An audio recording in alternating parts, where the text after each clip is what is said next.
Ada konten sebagaimana ini, ada juga ini apa namanya konten larangan. Di konten larangan ini bisa kita lihat ya Pak Ustadz, ini di pasal berapa tadi? Pasal 50D ya? 50B. 50B ini konten larangan ini Pak Eri. Orang ini selain membuat kelayakan isi siaran dan konten siaran sebagaimana dimaksud pada ayat 1 tadi, sistem informasi SIS tadi ya kan, membuat larangan. Ini larangannya, isi siaran dan konten siaran terkait dengan narkotika. Ini berbahaya loh, walaupun seolah-olah ini bagus.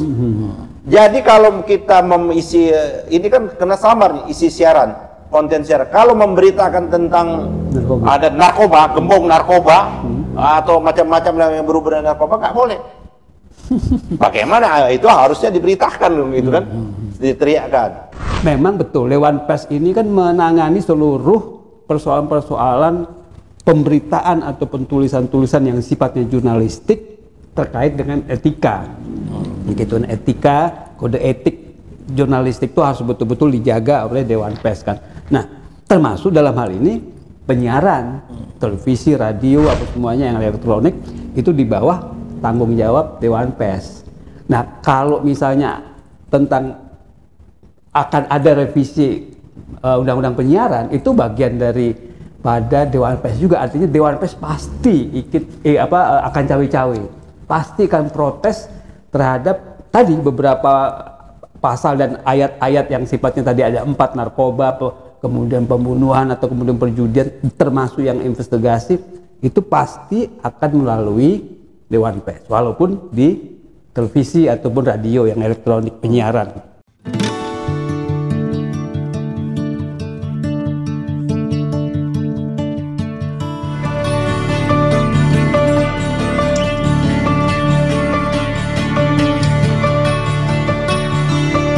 Assalamualaikum warahmatullahi wabarakatuh.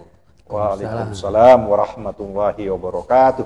Pemirsa TV Masyumi dan bincang-bincang Ahmad Yani Channel, pada kesempatan kali ini telah hadir di studio Bapak Dr. Ahmad Yani dan Bapak Ahmad Heri, yang pada kesempatan ini kita akan membahas terkait dengan revisi Undang-Undang Penyiaran yang sekarang sedang diproses di DPR. Ya, Pak Ahmad Heri ini adalah pernah 20 tahun punya pengalaman dalam dunia pers. Ya, beliau pernah di wartawan majalah Pilar dan wartawan Warta Ekonomi. Dan Pak Ahmad Yani, sebagaimana kita ketahui, waktu itu juga pernah di Komisi 3 DPR. Jadi kalau kita membahas tentang masalah undang-undang, rancangan undang-undang ini adalah sangat tepat, karena kita akan berbicara tentang masalah hukum. Ya. Dan saat ini sungguh memprihatinkan ya, setelah reformasi ini kita bahkan diajak balik kepada zaman sebelum reformasi lagi, bahkan lebih bagus, karena pada reformasi waktu itu maka tidak ada lagi siuk untuk mempermudah pers. Kalau sekarang malah ada yang akan kita bahas pemirsa, itu terkait dengan RUU penyiaran, yang di situ ada pasal-pasal yang sangat menyakitkan terutama bagi dunia jurnalistik ya. Karena di situ ini kita akan minta pendapat Pak Ahmad Yani, ada frasa ya terkait dengan pelarangan potensi nanti tidak akan ada lagi investigasi di dalam jurnalistik, padahal jurnalistik ini kan menginformasikan ya. Nah, untuk informasi ini justru akan sangat bagus kalau informasi itu adalah hasil dari satu investigasi. Jadi udah informasi itu kan bisa benar bisa salah. Investigasi ini kan tujuannya supaya informasi itu terverifikasi. Jadi secara akademis sebenarnya justru sangat bagus, dan informasi ini adalah sangat penting. Informasi yang investigatif itulah sebenarnya justru adalah produk daripada jurnalistik yang terbaik, ketimbang cuma satu one sided aja. Kalau misalnya kita datang press release, ya press release kan apa kata yang membuat acara kan, tapi kalau ini adalah salah satu untuk kita bisa mengecek, cek dengan recheck dalam demokrasi. Tapi sayangnya kenapa ini pula yang sekarang itu disisipkan untuk apa? Karena dan tentu orang ini adalah pembungkaman, kritik terhadap rezim nanti akan tidak akan ada lagi ya yang begitu kuat. Nah, gimana Pak Yani melihat masalah RUU khususnya terhadap pelarangan investigasi jurnalistik investigatif? Ya, terima kasih Ustadz Adnin. Assalamualaikum warahmatullahi wabarakatuh. Pemirsa Masumi TV Masumi yang ada di seluruh Indonesia. Begitu juga kawan-kawan kita diaspora, harus kita sapa terus ini diaspora ini, ya, karena memberikan energi bagi kita dan selalu memberikan feedback buat kita. Begitu juga Ahmad Yani Channel. Ustadz Adnin, saya sebelum masuk konten tentang rencana revisi, ya ini revisi undang-undang tentang penyiaran dari Undang-Undang Nomor 32 Tahun 2002 akan direvisi sekarang ini. Harus yang kita pahami betul tentang penyiaran ini, atau ternyangkut masalah media ini kan, sesungguhnya media yang lahir di Indonesia ini tidak hanya sekedar media, tapi dia harus kita lihat dalam konteks media perjuangan, ya kan, media perjuangan dan juga media yang ikut andil dalam rangka memperjuangkan kemerdekaan dan mempertahankan kemerdekaan. Makanya kita lahir tokoh-tokoh wartawan yang ada Mukhtar Lubis, ada Rosian Anwar, dan ada Tasrif dan lain sebagainya. Mereka itu tidak hanya dalam sektor di kemediaan, tapi dia juga bagian dari kaum pergerakan seperti itu. Nah, kita mengalami memang pasang surut. Mengalami pasang surut itu seiring atau sejalan dengan pemerintahannya. Biasanya kalau pemerintahannya sudah mengarah ke yang otoriter, yang anti demokrasi, maka proses yang disebut sekarang ini media itu kan pilar keempat demokrasi. Dia pasti akan mengalami penurunan, salah satu penurunan nilai-nilai demokrasi itu.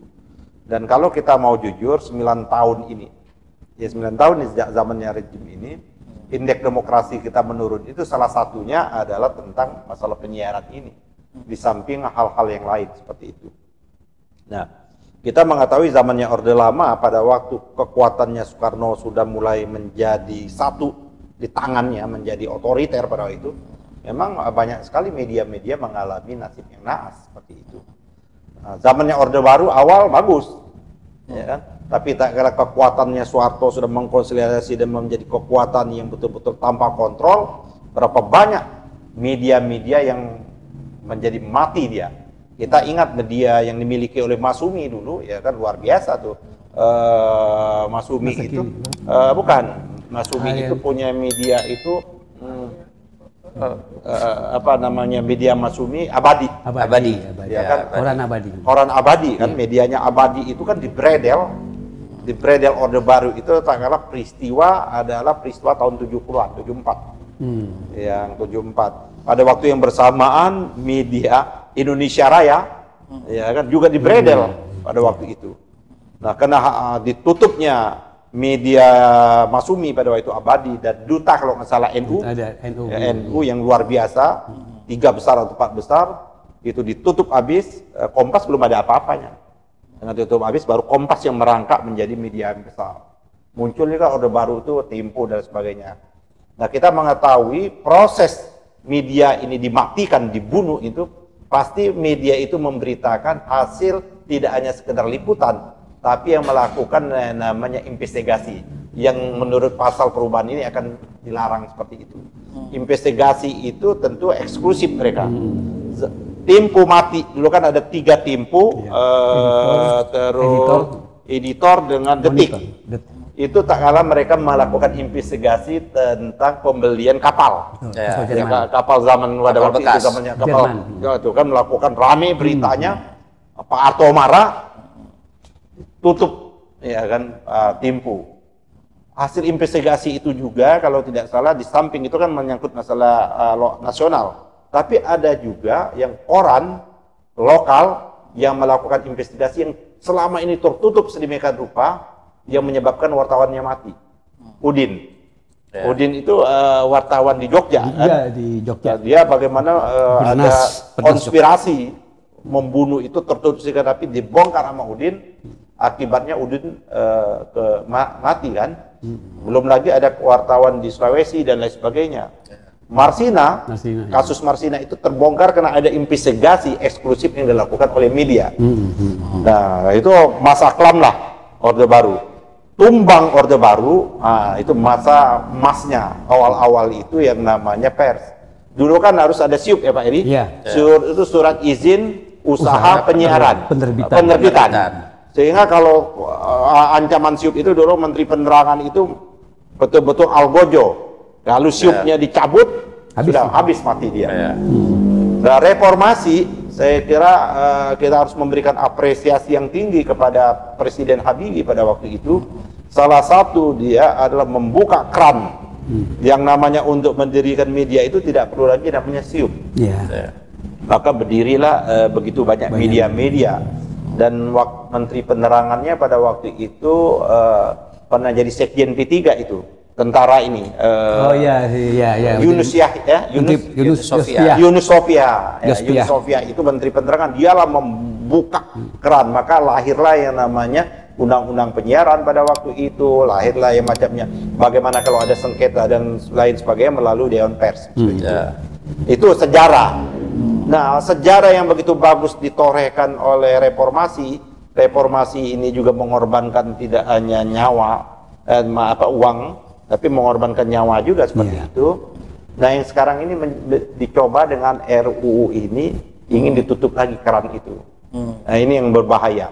Nah, saya komunikasi, saya cek nih apa sih kawan-kawan DPR ini, ya kan saya juga betul Pak Ustadz Anin menyatakan saya di Komisi 3, tapi saya juga pernah pimpinan di Badan Legislasi. Nah, ini karena ini usul inisiatif DPR, saya cek ini kalau usul inisiatif DPR, apakah ini dari Badan Legislasi yang membuat usul perubahan ini, atau dari komisi-komisi yang terkait. Nah, saya mendapat informasi ini informasinya A1 ini. Informasi ini dari Komisi 1. Komisi 1 ini memang membawai penyiaran. Ini sudah cukup lama sebenarnya terjadi perdebatan, terjadi dua pandangan yang berbeda. Jadi pasal-pasal yang kita akan sebutkan ini, terutama pasal larangan ini sudah jadi perdebatan. Sudah jadi perdebatan, ini sudah ada pro kontra. Sebenarnya kan ketua Komisi 1 kalau mau jujur kan manusia pers. Ya, kan dia dari Metro kan. Metro dulu. Mutia Hafiz kan. Bahkan dia melakukan investigasi di Timur Tengah. Maka dia ditangkap pada waktu itu kan karena investigasi yang dilakukan oleh Mutia Hafiz seperti itu. Tapi nggak tahu, saya nggak tahu bagaimana perannya Mutia Hafiz sebagai ketua Komisi 1 sehingga undang-undang ini atau rencana perubahan atau revisi undang-undang penyiaran ini bisa lolos di Komisi 1. Kalau zamannya saya, ini kan mekanisme ya Ustaz Adin, mekanisme di DPR itu perubahan undang-undang itu ini yang disebut dengan legislative review. Legislative review ini artinya usul inisiatif perubahan itu dari DPR. Itu bisa dilakukan oleh komisi yang bersangkutan atau bisa dilakukan oleh yang namanya Badan Legislasi. Nah, ini ternyata dari Komisi 1. Komisi 1 ini yang harus kita bongkar betul sesungguhnya siapa menjadi usul inisiatifnya ini. Karena ini kan setiap usul itu harus paling tidak diusul beberapa anggota komisi itu, terus ditambah dengan beberapa fraksi. Kalau nggak salah 5 apa berapa, saya udah lupa lah berdasarkan undang-undang yang ketiga. Tapi tidak boleh hanya satu fraksi. Artinya undang-undang ini sudah RUU perubahan ini sudah disetujui, awal draft perubahannya ini sudah lebih dari 2 fraksi. Nah, karena ini sudah dibawa ke Balik, sebenarnya substansi Balik sudah tidak boleh ganggu gugat lagi. Balik hanya karena ini dari komisi mengharmonisasi supaya tidak tumpang tindih dengan undang-undang yang lain. Artinya ini draft ini sudah final di Komisi 1. Artinya kawan-kawan Komisi 1 9 fraksi ya sekarang. 9 fraksi yang ada di Komisi 1 menyetujui. Walaupun mungkin punya catatan-catatan terhadap pasal-pasal itu. Artinya mereka sudah menyetujui untuk menjadi draft usul RUU dari DPR yang Balik tinggal harmonisasi saja. Nah, saya dengar perbedaan pandangan yang ada di Komisi 1 atau perdebatan masuk lagi ke Balik. Masuk lagi ke Balik, terus sampai sekarang menjadi perdebatan. ada beberapa teknis pembentukan perundang-undang yang wajib kita tanya. Apakah pada waktu naskah perubahan ini sudah melakukan sosialisasi? Karena wajib loh, wajib sosialisasi. Terus apakah mereka sudah menampung aspirasi yang ada? Kalau sosialisasi di provinsi mana yang mereka sudah? Terus stakeholder mana yang sudah mereka ajak bicara pada waktu melakukan draft perubahan ini? Apakah yang namanya Dewan Pers sudah diundang? Apakah komisi penyiaran, kan ini ada komisi penyiaran ini, apakah komisi penyiaran sudah diundang? Apakah media-media sudah diundang? Apalagi sekarang media berkembang dari media konvensional menjadi media-media digital, termasuk kita ini. Ini ancaman juga buat kita ini. Jadi kawan-kawan betul harus aware betul, terutama yang subscribe-nya udah jutaan. Ini bisa ancaman loh buat mereka, jangan mereka tenang-tenang saja. Kayak Repli Harun itu udah 2 juta lebih. Dan Rocky Gerung jutaan juga, Akbar Faisal udah mendekat juta, Deddy Kolbozer itu udah puluhan juta, ya kan? Siapa lagi yang bidang-bidang politik itu si Nazwa Shihab, seperti itu. Kalau saya kan masih ratusan ribu lah, ya kan? Abraham Samad sama lah kelasnya sama saya, Abraham Samad, Bambang kayak gitu, seperti itu yang ada jutaan. Itu artinya ancaman. Nah, walaupun ini masih panjang. Sedangkan umur DPR ini sudah pendek.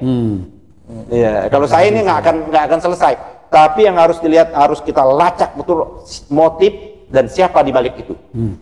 Motifnya apa dan siapa? Saya yakin ini jangan-jangan oligarki yang sudah bermain juga di ujung-ujung. Kenapa? Andai pun ini jadi draft usulan perubahan harus dikirim lagi ke pemerintah. Karena harus dibahas bersama presiden. Nanti presiden membuat daftar inventarisasi masalah baru dibahas bersama. Artinya kalau menurut saya dalam waktu beberapa bulan ini belum tentu selesai. Karena harus dibahas kan. Tapi kalau demi kepentingan yang tertentu yang terselubung, nah ini ada terselubung kepentingan oligarki bisa cepat banget. Hati-hati juga kita. Walaupun kalau dalam kerangka prosedural ya, saya belum masuk konten ya Pak Ustaz Nin, belum masuk proseduralnya, masih kerangka prosedural, ini masih lama. Tapi kita jangan lengah. Kalau oligarki sudah mau, banyak undang-undang itu cepat ketika, undang-undang Minerba, Omnibus Law, dan lain sebagainya. Jadi memang menurut saya kawan-kawan di DPR ini, saya nggak ngerti juga cara pandang mereka yang seperti itu. Jadi itu Pak Adnin, saya baru masuk prosedural aja. Nah sekarang kita masuk ke dalam konten. Ada konten sebagaimana, ini ada juga ini apa namanya konten larangan. Di konten larangan ini bisa kita lihat ya Pak Ustadz, ini di pasal berapa tadi? Pasal 50B ya? 50B. 50B ini tentang larangan ini Pak Eri. Orang ini selain membuat kelayakan isi siaran dan konten siaran sebagaimana dimaksud pada ayat 1 tadi sistem informasi SIS tadi, ya kan, membuat larangan. Ini larangannya, isi siaran dan konten siaran terkait dengan narkotika. Ini berbahaya loh, walaupun seolah-olah ini bagus. Jadi kalau kita mengisi ini kan kena samar nih, isi siaran, konten siaran, kalau memberitakan tentang ada narkoba, gembong narkoba atau macam-macam yang berhubungan dengan narkoba, nggak boleh. Bagaimana itu harusnya diberitakan gitu kan, diteriakkan. Terus psikotropika, zat adiktif, alkohol dan perjudian. Justru menurut saya ini harus diberitakan hal-hal seperti itu. Yang kedua, isi siaran konten siaran tentang terkait rokok, ya kan? Ini pabrik rokok jangan-jangan dibaliknya, ya kan? Gitu tuh. Terus penayangan, ini yang tadi Pak Ustadz Anin, penayangan eksklusif jurnalistik investigasi. Ini mahkotanya media mau dibunuh. Justru kita membutuhkan eksklusif jurnalistik investigasi untuk mencari kebenaran tadi kan, check and balance tadi kan, check and balance seperti itu, ada keseimbangan seperti itu. Terus apalagi penayangan satu profesi atau tokoh yang memiliki perilaku atau gaya hidup negatif yang berpotensi ditiru masyarakat, seolah-olah seperti itu. Justru yang perilaku yang negatif itu yang harus diberitakan dong. Dan ini sangat miris ya. Jadi udah tadi narkoba, perjudian, habis itu investigasi jurnalistik. Ini seakan-akan udah setara dengan narkoba. Dengan narkoba dan perjudian. Penayangan kekerasan dan atau korban kekerasan. Kan perlu harusnya. Ada mistik. Jadi menurut saya ini problem. Jadi menurut saya problem ini satu. Yang kedua akan tumpang tindih.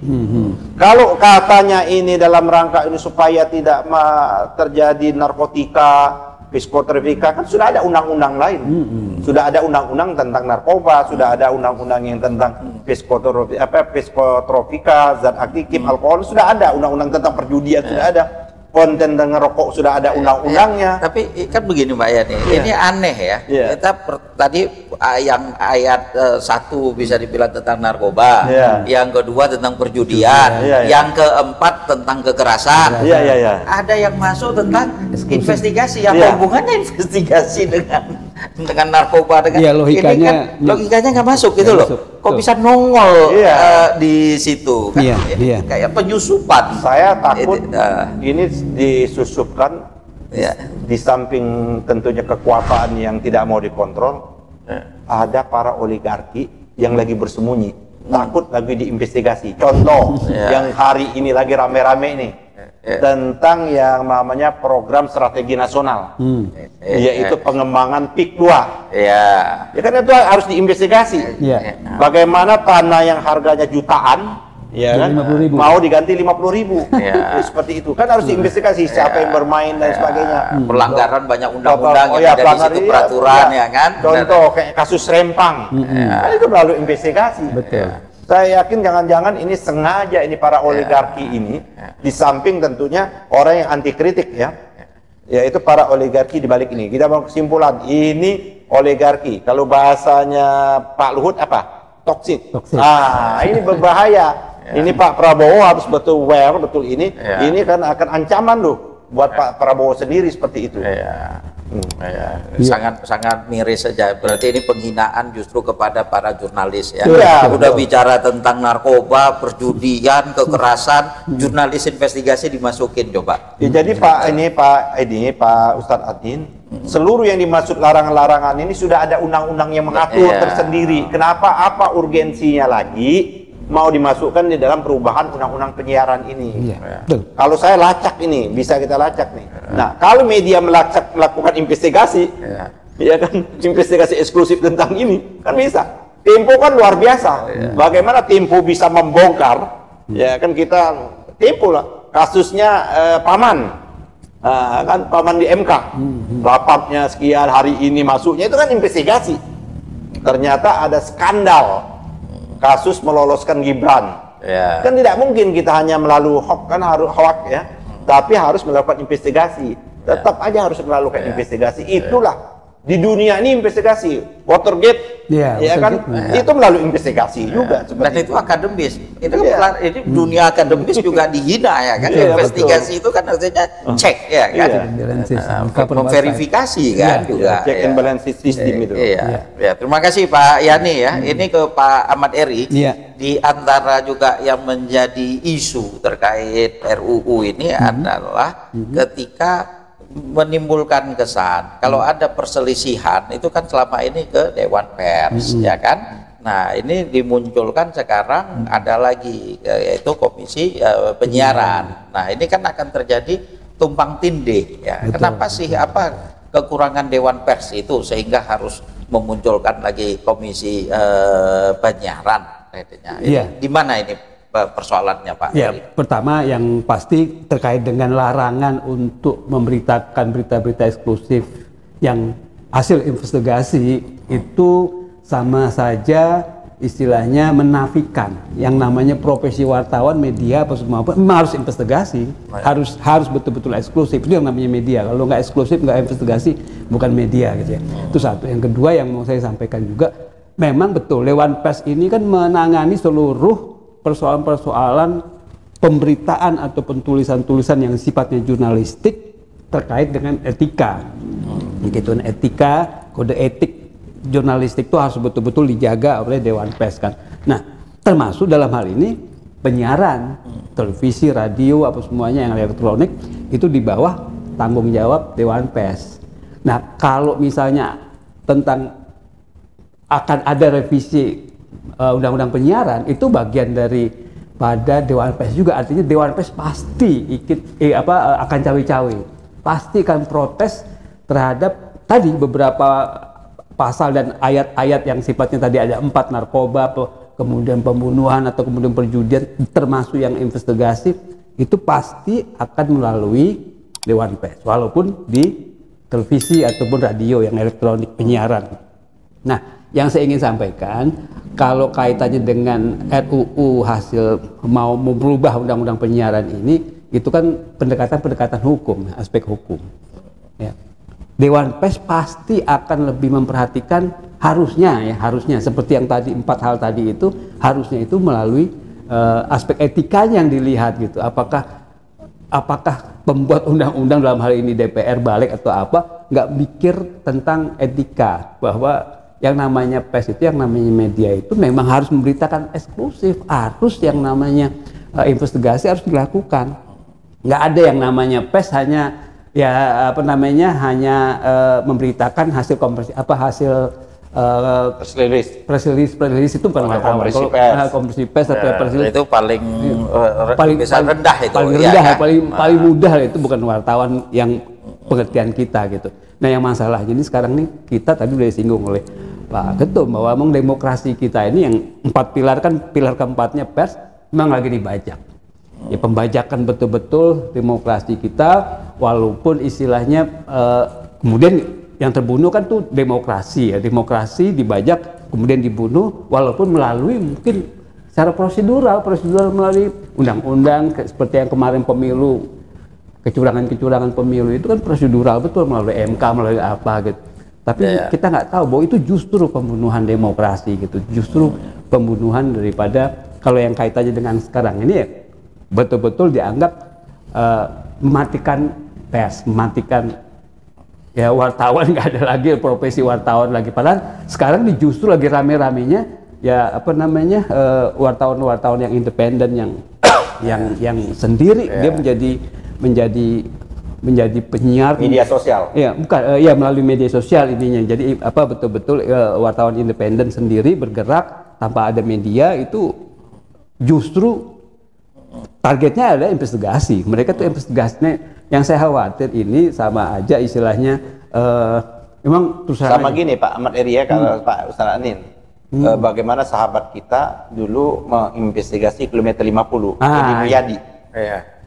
Dia melakukan investigasi itu, Edi Mulyadi itu Ya, cuman Tempo juga ada itu. Cuman karena pada waktu dia dipanggil, tapi karena ini ada produk jurnalistik, nggak boleh aparat penegak hukum. Dia harus ke Dewan Pers dulu. Dewan Pers Nah, ini menurut saya Pak Erin ini nanti ada pelemahan Dewan Pers. Pelemahan Dewan Pers, ada konflik kelembagaan. Nanti dengan diberikan kewenangan kepada Komisi Penyiaran, Dewan Pers tidak perlu lagi akhirnya. Karena Komisi Penyiaran ini institusi pemerintah loh. Betul. Mendapat wewenang baru. Betul. Artinya produk-produk Komisi Penyiaran atau apapun namanya, yang televisi ataupun radio yang sifatnya siaran, ada lagi itu adalah bukan hanya produknya, bernilai juga, termasuk digital. Siaran digital juga masuk juga ini. Selain elektronik, digital yang sifatnya memang ada nilai-nilai jurnalistiknya, semua harus mengacu ke Dewan. Karena ada kategorinya itu, baik siaran yang macam digital dan siaran-siaran lainnya. Siaran-siaran lainnya. Siaran lain itu termasuk yang namanya, menurut pakar pakar jurnalistik yang pada waktu saya maka agak paham ini, walaupun saya bukan latar belakang profesi wartawan, walaupun kampus dulu wartawan kampus saya. Ya, termasuk yang namanya media sosial, channel-channel ini, YouTube dan sebagainya, itu termasuk siaran-siaran lainnya. Maka dia kategorinya jurnalistik. Karena dia jurnalistik, maka dia tunduk dan patuh pada undang-undang jurnalistik. Sudah ada kan undang-undang tentang jurnalistik, dan kaidahnya harus melalui undang-undang pokok pers kan. Nah, terus maka melalui Dewan Pers. Nah, ini memang sengaja untuk dibenturkan. Ada satu undang-undang pokok pers, yang undang-undang pokok pers saya lihat nih lahirnya reformasi. Nah, ini memberikan kebebasan, termasuk tadi kita bukan siup. Nah, ini undang-undang penyiaran nih mau direvisi. Jangan-jangan mau dan sayangnya mereka tentu juga tidak merujuk kepada Dewan Pers ya. Itu kan juga harusnya jadi satu pertanyaan ya. Kalau Dewan Pers itu kan jelas bahwa 3 orang mewakili media. Tuh, udah ada anggota-anggotanya. 3 orang melalui perusahaan media. 3 orang tokoh masyarakat. Betul. Dulu kan menjadi ketua Dewan Pers pada Pak Bagirmanan. Sekarang siapa ketua Dewan Pers sekarang? Wina Armada ya? Bu Sri Harsuti, Bu Sri Harsuti itu.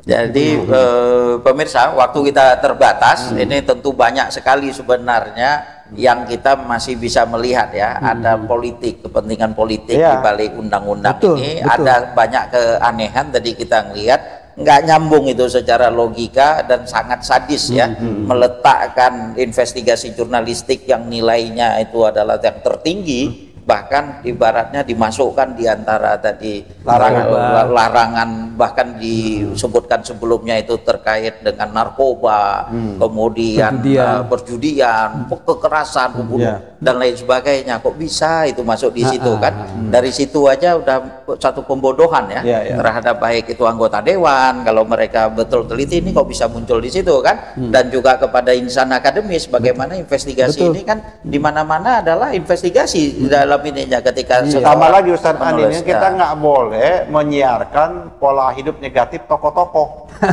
Bagaimana kan kalau ada tokoh contohnya kan ternyata tokoh ini tukang bohong, nah contoh kan itu perilaku negatif, tukang bohong, kasus kayak ijazah palsu kan negatif juga itu, atau kalau dia banyak berbohong nggak boleh.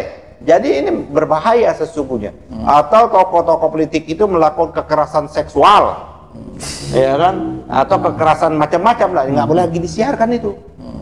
Berarti betul-betul kiamat ini bagi dunia media, membunuh media. Artinya kelihatannya ya pempenakasa itu untuk perubahan undang-undang penyiaran ini itu memang sudah kepikiran jauh tadi. Ini terkait dengan pesan-pesan daripada oligarki yang memang punya kepentingan. Ini semuanya terkait dengan kepentingan ekonomi dan kepentingan politik. Yang pasti dengan ini kita tahu lah apa namanya, sepertinya kan seperti nggak mudah ya membungkam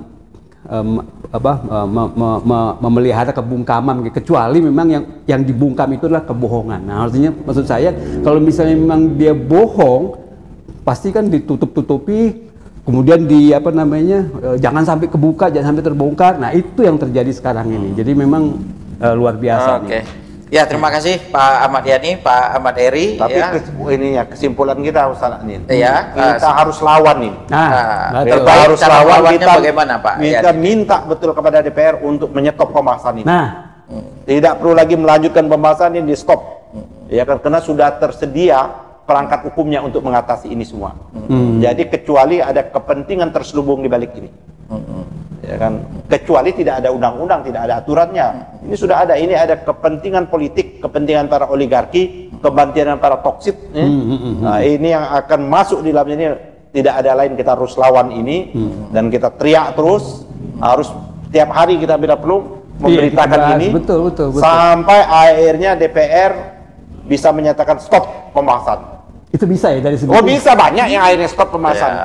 Dan harusnya tip media ya kan itu melakukan gerakan besar. Harusnya harus gerakan besar. Civil society, kita minta kepada DPR untuk menjelaskan.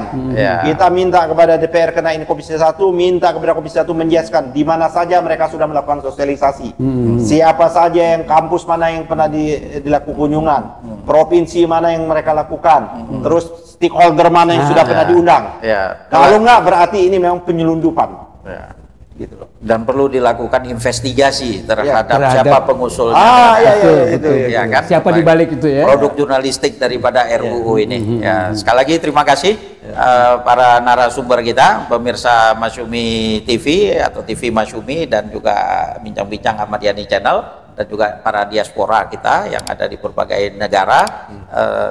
Ini adalah lagi-lagi kita menyuarakan persoalan yang nyata di masyarakat, dan ini sangat berbahaya ya kalau akan menjadi satu undang-undang ya, karena itu akan final dan binding ya, akan binding lah, mengikat kita semua, dan harus ada perlawanan terhadap itu. Semoga bagi anggota khususnya Komisi 1 ya, sekarang lagi diharmonisasi, lagi diharmonisasi di badan legislasi ya, untuk mendengar aspirasi dari masyarakat ya, karena Anda di sana adalah mewakili masyarakat, dan dunia pers ini ibaratnya sangat berduka dengan apa yang sekarang terjadi. Sekali lagi terima kasih pada para narasumber. Assalamualaikum warahmatullahi wabarakatuh.